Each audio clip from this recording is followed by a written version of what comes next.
The main point of my talk today was that when we think about disruption or we think about innovation, we tend to view companies getting disrupted because leaders are complacent, leaders are comfortable in their own success, so they're not really paying attention to emerging threats. But our experiences is now telling us that leaders are actually paying attention to emerging threats.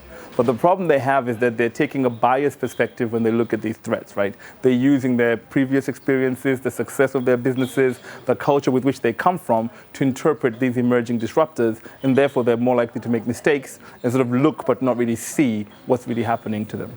So for example, when people are trying to understand what's happening in China and all the really great businesses that are emerging in China, they tend to take the Western disruptors as reference points. So they'll say stuff like Alibaba is the Amazon of China, or WeChat is the WhatsApp of China. And by the moment you do that, if you start using the lens of your own experience to sort of judge what you're looking at, you miss the whole point. Like Alibaba's business model is completely different from Amazon's business model. WeChat is not WhatsApp. They're totally different, right? And so we want leaders to be learning the right lessons by taking off these biases and really looking and trying to understand what they're actually looking at.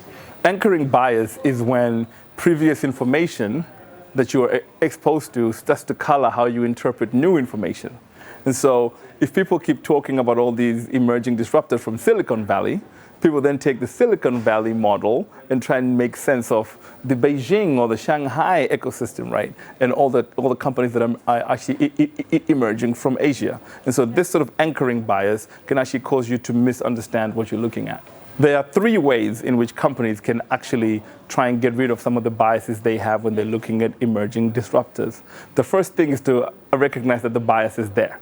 So always ask yourself, what assumptions are we making here? And then you start to question some of those assumptions.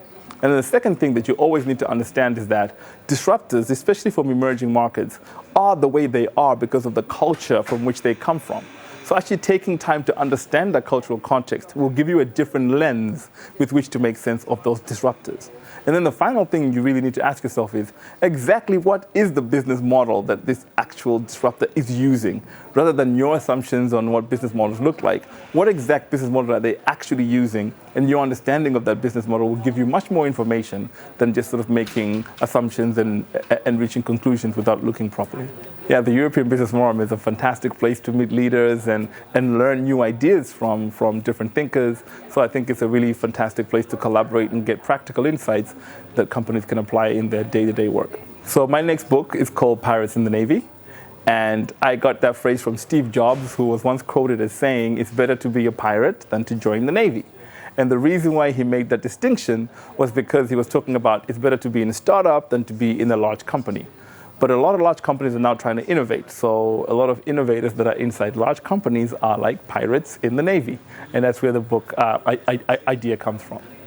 The purpose of the book Pirates in the Navy is to illustrate the point that a lot of innovators that are working inside large companies have a real challenge in transforming their companies, right? So innovation always ends up as being like a one-off project here and there. And so they operate kind of like pirates and they're trying to hide everything and trying to protect whatever they're working on. So the fundamental question is, how do they influence leadership and change some of the organizational structures so that their companies can actually have innovation as a repeatable process? Right? We want piracy to be accepted as the way to do business inside the organization that we work.